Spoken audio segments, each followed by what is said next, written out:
What's going on, America? Welcome back to another broadcast of BreakTheChainsMedia. Today is January 22nd, 2021, and I'm your host, Corey. I feel like doing a deep dive, a nice investigative report into one of the most important things that I think every American and every person in the world should actually be aware of. It is called Operation Mockingbird. And no, it is not a conspiracy theory. It has been proven and it has been written about by many different people over the decades. It started back in 1950s, right around the Cold War, and it was a CIA program to produce media and journalistic narratives for propaganda purposes, to basically ensure that the CIA is putting out positive or negative information based on information gathered and reported on by media all over the world. And we have sources talking about things in America and sources overseas as well. And I'm got several articles and several things I want to talk about, and I want to see and I want to show you how it has been applied to in our current politics today. Everything negative in Trump over the last 5 years, and everything that Biden can do no wrong. And Biden is the descendant angel from the heavens. And you can obviously see that if you're watching any media currently today.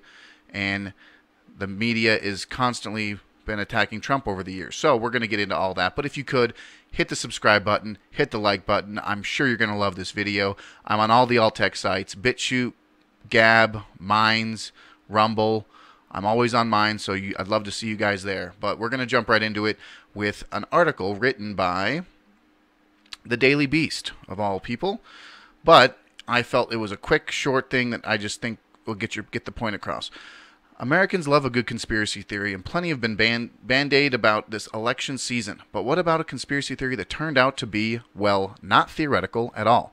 The CIA has long played an international game of propaganda required by an intelligence agency, but during the Cold War, the agency paid intimidated journalists into helping promote messages. Famous Watergate reporter Carl Bernstein broke the story in 1977 for the Rolling Stone. Bernstein revealed that the reportings of Operation Mockingbird, in which many journalists, included Pulitzer Prize winners, joined the CIA's payroll, writing fake stories to disseminate the agency's agitprop and providing intelligence. Other journalists were threatened and blackmailed into cooperating with Mockingbird, and many were given falsified or fabricated information about their actions in order to engender their support for the CIA's mission. The program has never been officially discontinued, and I still think it is happening today. Obviously, I don't think they're going to be reporting about it much, but it is never been canceled or terminated. This article was written in 2017, okay? And Carl Bernstein is, I've got this article pulled up, and it's very, very long, very in-depth, and as you can see, there's a lot that goes into it. But I found this article. I'll have the link in the description, so if you guys want to read it, you're more than welcome to, and I encourage you to read it. But it talks about... I'll just read it from the top. In 1953, Joseph Alsop, then one of America's leading syndicated columnists, went to the Philippines to cover an election. He did not go because he was asked to do so by a syndicate. He did not go because he was asked to do so by the newspaper that printed his column. He went on the request of the CIA. Okay? Alsop is one of more than 400 American journalists who in the past 25 years have secretly carried out missions for the Central Intelligence Agency according to documents on file at CIA headquarters. Some of these journalists' relationships with the agency were tacit? I don't know. I can't read. Some were explicit. There were cooperation, accommodation, and overlap. Journalists, I can go on forever, but Pulitzer Prize winners, distinguished reporters, ambassadors without portfolio, bunch of well-known people. Okay. The history of the CIA's involvement with the American press continues to be shrouded by an official policy of obfuscation and deception for the following principal reasons. Journalists have been productive means of intelligence gathering employed by the CIA. Further investigations into the matter, CIA would inevitably reveal a series of embarrassing relationships. So obviously they don't want to disclose certain information. They don't want to talk about things that they may have done that's, deceitful or deceptive, right? But among the executives who went into the cooperation of the CIA were William Paley of the Columbia Broadcasting System, CBS, Henry Lucien of Time, Arthur Sulzberg of the New York Times, Barry Bingham Sr. of Courier Journal, News Service, CIA include the CIA worked with American Broadcasting Company, National Broadcasting Company, Associated Press, United Press International, Reuters, Hearst Newspapers, Scripps Howard, Newsweek Magazine, Mutual Broadcasting System, a bunch, a laundry list, okay? And like I said, you are more than welcome to read this. I'm not going to read all this for you, but it is very in-depth, and I will take credit for this guy. This is a credible source. The CIA and the media. It's a whole thing you can get into all night on. It's wild.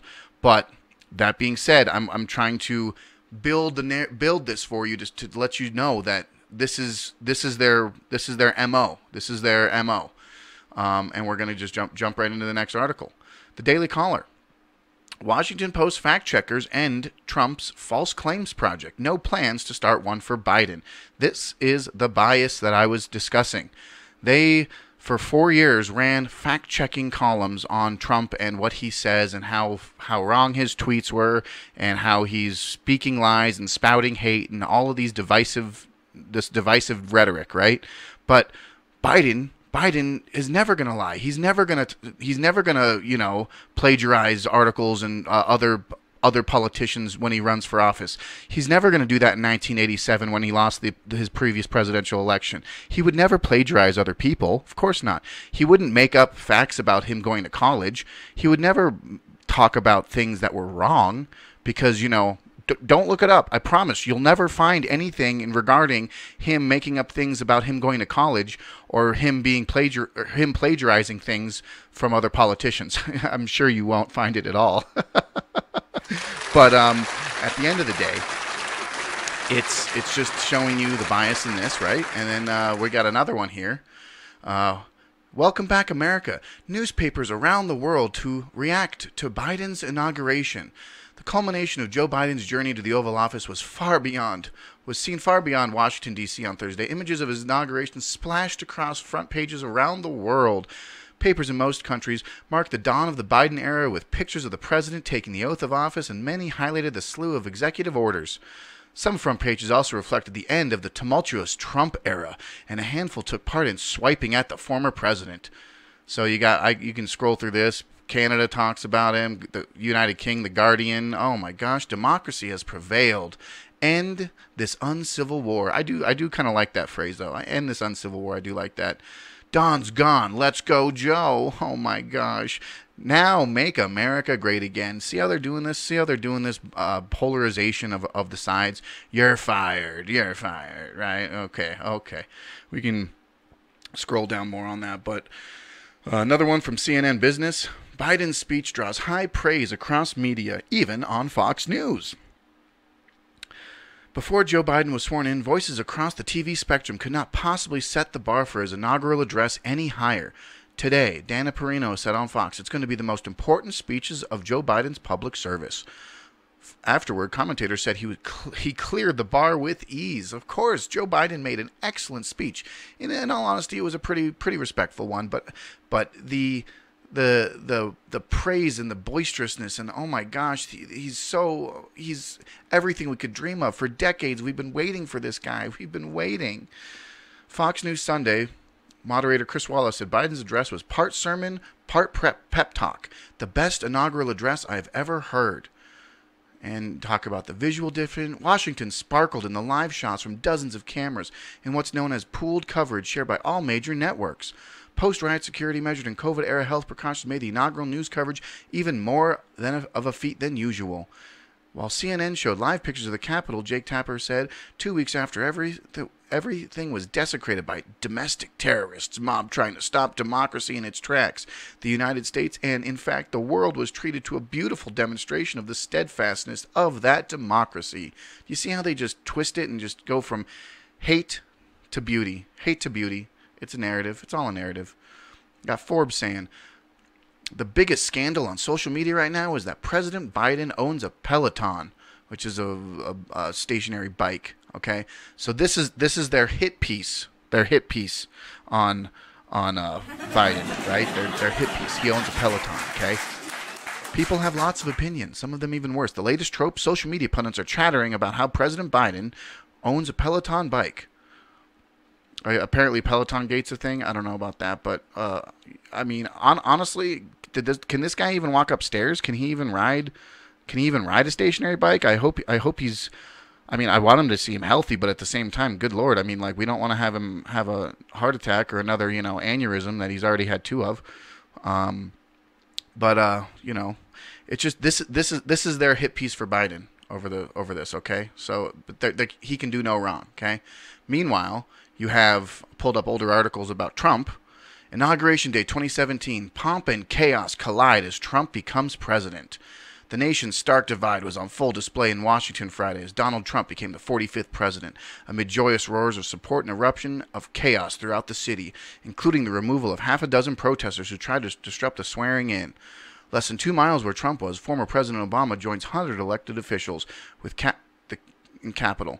Anarchists armed with crowbars and hammers marched through the city streets, toppled over news boxes, and it's all fear and terrible. I mean, it was back then, if you remember, it was chaos because everyone hated Trump, and it was just all fed through the media. The hate is fed through the media. What you believe is fed through the media, and this is the narrative I'm trying to make sure you guys understand with this.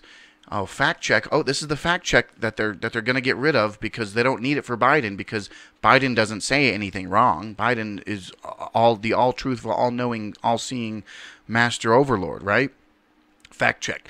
The controversy over Trump's inauguration crowd size. I remember when they were talking about this picture or that picture, and some pictures were empty and it was full, but he was saying it was the greatest. And this is all petty bickering. It's just the crowd size controversy began on Saturday after the inauguration when President Trump claimed the media had misrepresented the number of people attending his inauguration. I mean, I've seen pictures of it. There's obviously pictures of it before and during and after. I mean, during it was all the way to the pool. It was way past all of Capitol Hill. I mean, it was insane.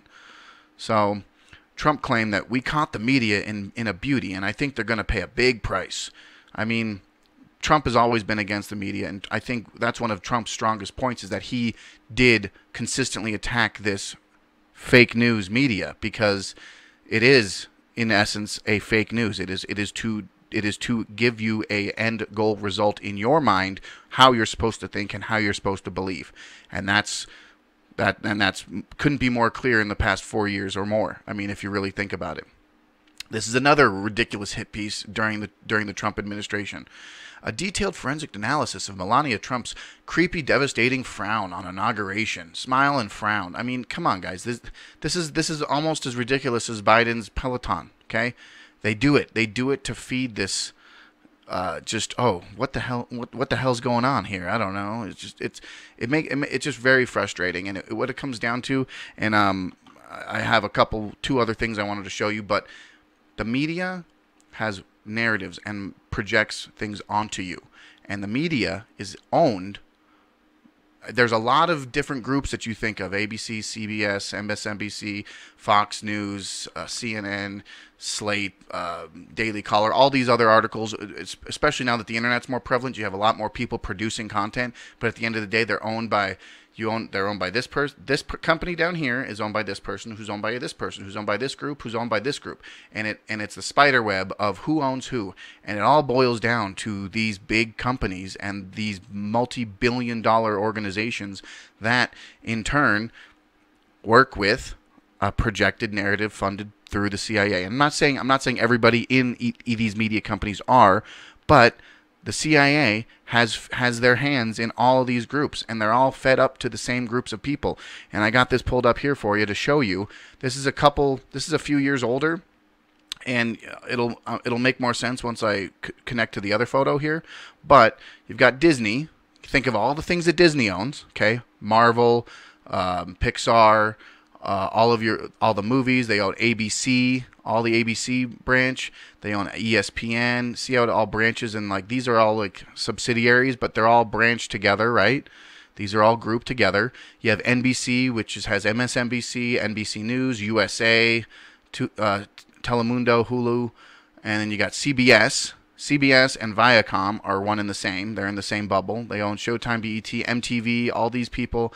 CBS Sports, CBS News, Time Warner, TBS, TNT, CNN, True TV, HBO. You can read it. You see it all. Okay.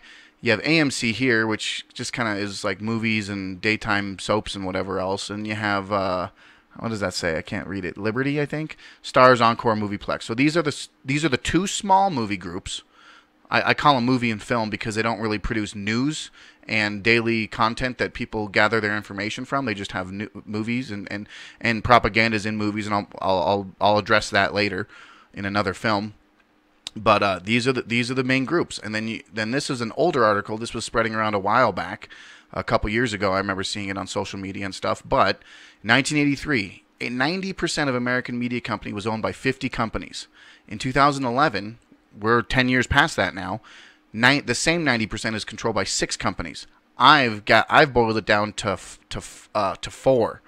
If I did the math right, because I think I want to do a separate chart. I want to make a new chart of this because Viacom is part of CBS, so that's 5, okay, and NBC is part of GE, okay, News Corp. So you have GE, you have News Corp, you have Disney, and Time Warner, and CBS, okay, so 5, I guess, would you say, but So this is the end narrative of what I was trying to reach out with this Operation Mockingbird, and what Carl Bernstein was talking about almost 40 years ago. I think he wrote this article in 1977 or in late 70s, 80s. But I really encourage you to read this article to see the CIA and how the CIA operates within the media in America and overseas to gather intel, to gather information, to use photos, and they were bullied and sometimes threatened. They were paid off, all these things. And I'm just here letting you guys know that the media is giving you what you're supposed to think. We need to think for ourselves. This is what Break the Chains Media is all about. I want to make sure you guys get clear, concise information. I want to make sure you guys have truth objectified, and you can see the pros and the cons of every topic, because I know in the next coming years we're only going to see more of praise and stature and ultimate top tier praise for President Biden, and he has a long history of being he can't even speak. I mean, he can barely talk. He lied about several things, and he made up stuff in his previous presidential runs.